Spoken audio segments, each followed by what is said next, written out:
But at the same time, like, oh, you inside, you are battered and you're bruised, and you're just like, I just want to cry. I remember, like, in the first month of me, like, getting there, and just like having like this session, and one patient was recalling a story, and I resonated so much with the story that I was close to tears. I actually did start tearing.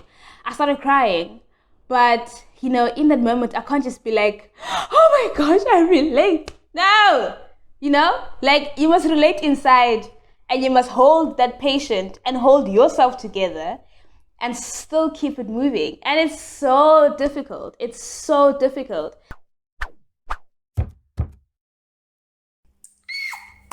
Oh my gosh, I'm so excited to be in front of the camera. Okay, hey everyone, and welcome to Doing, Being, Becoming, where we aim to inform, impact, influence, and inspire. I am Asisipo, your occupational therapist. I'm really your occupational therapist, though, if you haven't subscribed.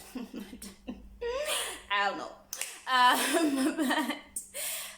First of all, thank you to all the people who have been continuing to engage with the content on the channel, continuing to like and subscribe, share, and comment. I really appreciate it. Like I said in the first video, that this is our channel, and what makes it our channel is the freedom and ability to really own the content, to be able to relate to the content, and to interact and engage with it.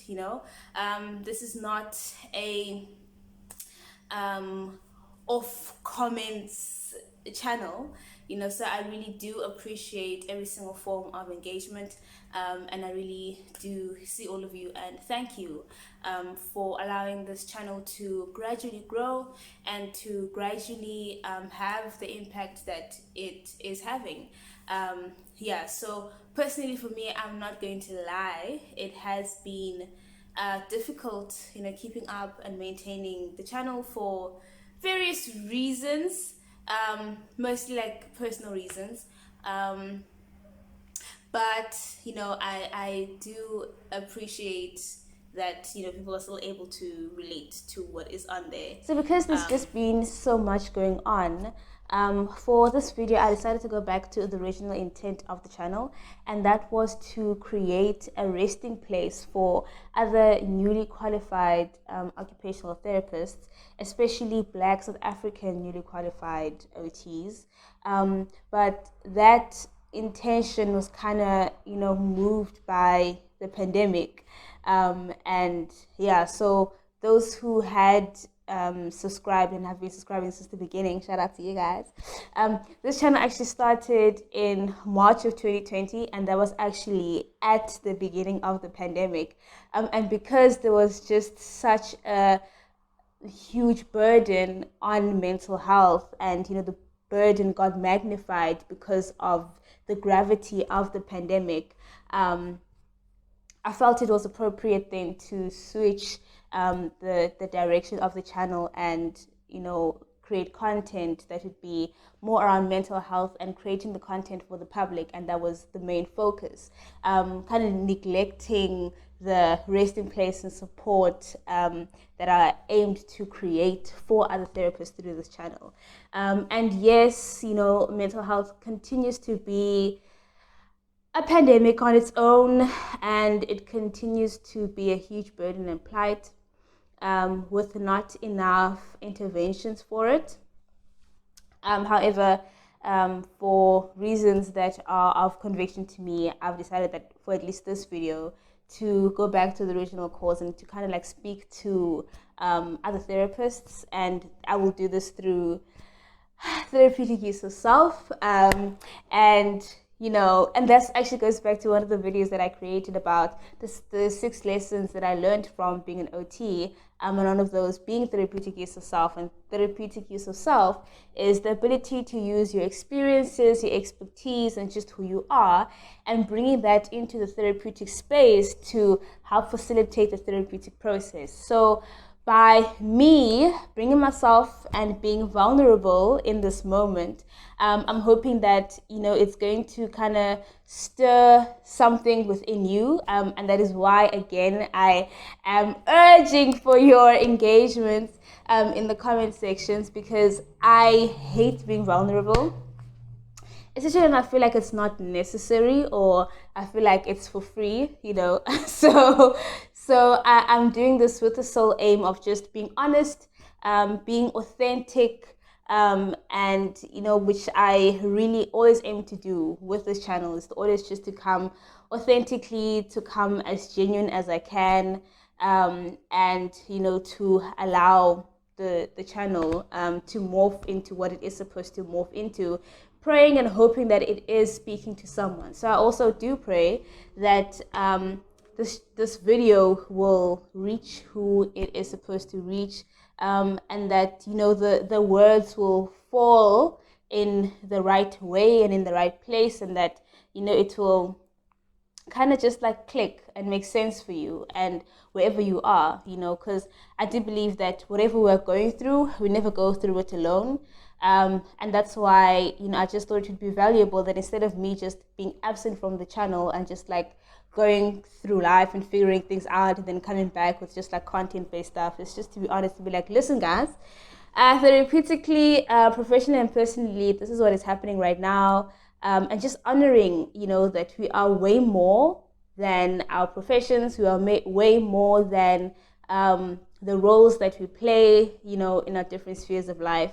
So just acknowledging that part of our humanness as well is really what I aim to do with this video. So, oh my gosh, I just literally had an epiphany that this is the 2-year anniversary video for doing being becoming. Oh my gosh! Shout out to us, shout out to everyone who has been subscribing since the beginning. Shout out to all the new subscribers who have just joined now. Shout out to everyone who has helped this channel become what it has become, and all the partnerships that have come through this, all the realizations. Oh my gosh, this is just like a moment of gratitude. I'm just like, thank you. Thank you, God. Thank you, me. Thank you, everybody. Oh, wow. Wow. Whew, wow. So I think it's just fitting then, to have a reflective video, or a sit down, or an honest video, whatever you want to call it.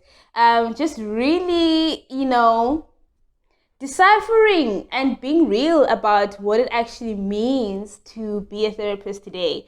And like I said, I'm going to come with my own experience and what it feels like for me right now. And I really hope that you will bring your experience. But also, this is not only for people who are in the therapeutic space. I understand that a lot, if not most of my followers are not actually therapeutic professionals. But I know that a lot of these things that we can all relate to. So please don't exclude yourself because, you aren't part of the HPCSA. No, don't do that. So, yeah. So I guess like just jumping straight into it. So a few videos ago, I did kind of say that I am based in the Western Cape now, and I'm working as an IT in private, in a private mental health clinic.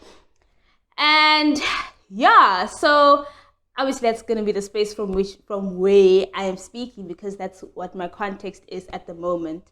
But yeah, what I've kind of like just been feeling, and I'm mainly going to highlight 3 things that come to mind right now. If anything else like comes up, then bear with me. But one of the things that I've actually realized for me right now, that is a very recurring theme and presence in how I do my work, is just like the anxiety that comes with being a professional. And obviously I'm speaking about myself, so never mind the generalization. I'm talking about you. Don't personalize it if you don't relate. Okay. If the shoe fits, put it on. If it don't, throw it off. Okay. But yeah, so like for me, I mostly like work within like 2 or 3 groups. So there's general psychiatry, and then I have like the adolescents, whom I love. Oh, love. And then there's like the addiction side, okay?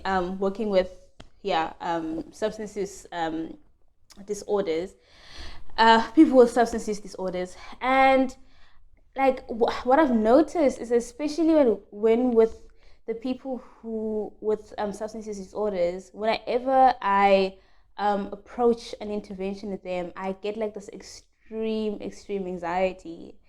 And at first, I didn't know where it came from, and I'm still trying to figure it out, but I think I kind of have an idea now. And yeah, so it's just, I realized that, because I feel so out of my depth, and I feel so inexperienced in the terms of I don't have experience to speak from. I've never, praise God, touch wood, been addicted to anything, so I'm kind of like also like in the imposter syndrome space. I'm just like, who am I to kind of just come tell these adults, okay? Who am I to come tell these adults with full on life experience how to let go of their addictions? I'm like, and I understand that, from a therapeutic space, I have like all the knowledge and the theory, and it works, and I know it works because, even when you implement these daily things in my life, like it works, but it's just like, I kind of put that judgment on myself before I even step into the group space, and I'm just like, oh my gosh, right? How do I go about this group when, these people have probably been in rehab so many times already as well? And why do I think that what I'm going to say is going to change their lives completely? Like, they're just going to, So yeah, it's just that. It's just like feeling so inadequate, I guess, and not from a skills point of view, but like from a life point of view, because I feel like I'm so inexperienced. And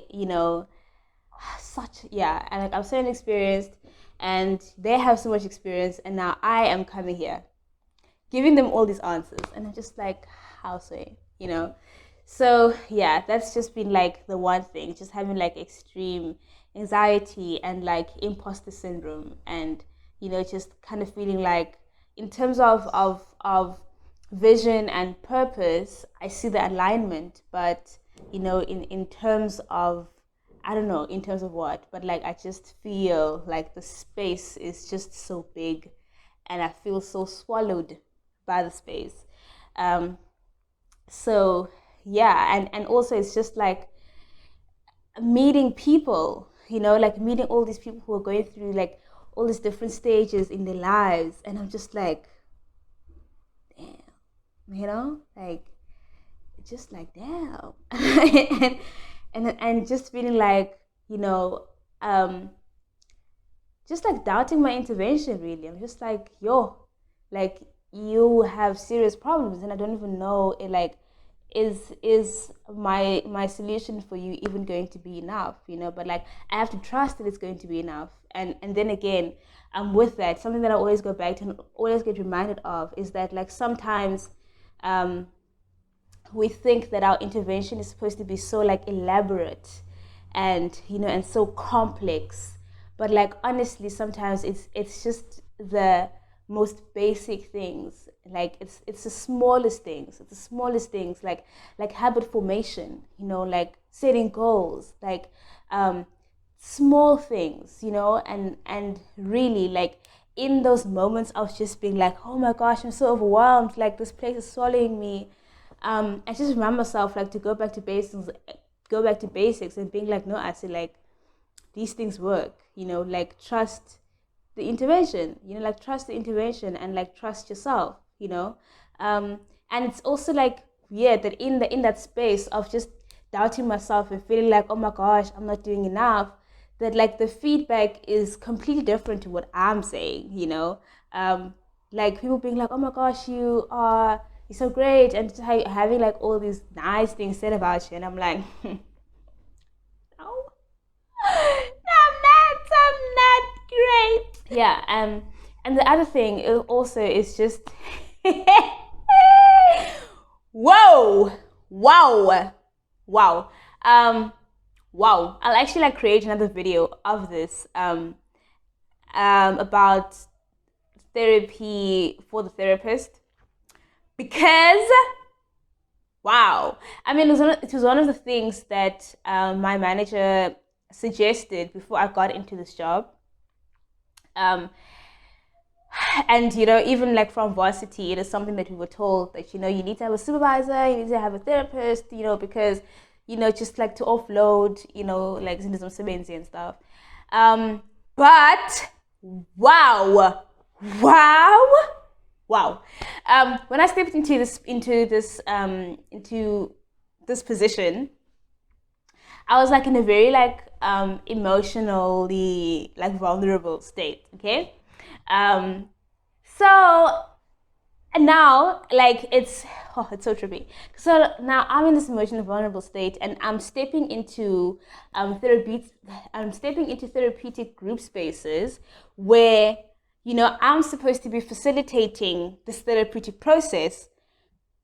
But even me, I am feeling the shots fired. Like getting triggered in a group space it's the trippiest thing, because you are triggered, but you can't allow yourself to be triggered because it's not your time. It's not your time. You are not there for therapy. You are there as a therapist and as the facilitator, and other people are paying, right, to have the therapeutic process. So you have to hold this therapeutic process, but at the same time, you inside, you are battered and you're bruised, and you're just like, I just want to cry. I remember like in the first month of me like getting there, and just like having like this session, and one patient was recalling a story, and I resonated so much with the story that I was close to tears. I actually did start tearing. I started crying, but in that moment I can't just be like, oh my gosh, I relate. No, like you must relate inside, and you must hold that patient and hold yourself together and still keep it moving. And it's so difficult. So yeah, that's why it is so important as a therapist to have someone that you can also debrief with. And that's something that I appreciate so much about the space that I'm in now, is that like a manager who would always from time to time just be like, anything you want to debrief on, and and it helps so much, because sometimes you can't change the things that happen, but like just to just to get it off, Yeah, and like I remember and patients will say things that they don't actually know. Like Ziasika, I remember this one time this patient said something that was so below the belt. And I'm just at the same time you appreciate the vulnerability that you as a human have, but in the same breath you do have to like have a thick skin. And it's being able to hold these two together, of being like vulnerable and sensitive, but like having this thick skin, and how do you bring those two together, in a way that you facilitate the space, but also like with empathy and compassion. So that's been like the second thing that I've kind of been like having to navigate, and then also it's just like in the grander scale of things, it's just like the mundaneness of things, and I remember when we were in school, they always say that the nice thing about OT is that it's never the same, and every single day it's something new. Oh my gosh. And that's true, that because you're working with people, that every single person you interact with, is different in some way, but like at the end of it all starts becoming the same. Like it's just, you start playing the same record. And for me, that's really been like a challenge of just like, how do I stay motivated in waking up and rocking up to the same mundaneness of things, but still with that like expectancy and still with that vuma and passion, like, yo, come, let's do it again. It's just like, yo, like, how many people can I actually work through though? And it's so demotivating all the time, when people like, yo, when you see like revolving cases come back, it's so demotivating because you're just like hoping, that something is going to change. And that's what we always ask our patients, like, okay, yeah, you're saying it's going to be different this time, but what's going to change this time that was different to the last time, So yeah, it can also get like so demotivating to continue and like, want to like, like seeing the same people all the time and just like, yo, I just really want you to catch a break for yourself, So yeah, it's also been like struggling and navigating that mundane space, which is like trying not to lose wonder, if that makes sense. And it's such a dangerous place to be when you aren't into it. Because that also like happens so many times where I'm just like, yo, honestly, I'm just being here to tick a box so that I can go home. But like, how do you do that when you're not working with accounts? You're not working on a brick wall, like you're working with people, like it's souls, it's hearts that you're working with, like it's minds. And you actually need to be so delicate sometimes with how you deal with them, especially when it's like the children, So it's also being like, oh my gosh, how do I stay enthusiastic when I'm just like done? When I'm so just like done, I'm just like typing out, I'm like, yo, sana, nini borile shame. And actually, I was having this conversation. Well, it wasn't a conversation, but yeah, this brief chat with a colleague of mine, Subulelo. She has a channel actually called Silver Stories, so check out her channel as well. And I was just like, talking about this great day that I had, which they don't come that often these days, either because like the days are one so difficult or because they're all just the same and there's just like nothing to grasp and to be excited about. So I had like this one exciting day, and she was just like sharing about how we all Okanye, like, that Yena, she hasn't had that in a very long time. And I can completely understand, because number one, we are working with systems that don't allow us to experience job satisfaction for whatever reason, because there's so many barriers, there's so many red tapes. And I know she works in a school as well, and there's so many other things that are involved. So like, especially when you're working with children, children are never the problem. Children are as a result of their home environments, right? So now you're giving this intervention to this child, but London is a Kotuka, and then the environment is going to be the same. It's literally like, like cleaning a teaspoon out of taking it out of an ice cream bowl and putting it back in the ice cream bowl. Is it not going to get dirty? It's going to get dirty again. So I definitely understand like the dissatisfaction that can come when you are working in a system that doesn't allow you to see the whole process through, so for me, it's also like been a challenge of just not trying to be like, ugh, it is what it is. Like, Lomsim is doing that, it doesn't make a difference anyway, and it's really challenging. Like, it really is challenging. And yeah, it's just like to say that, yes, as health professionals, we love our jobs.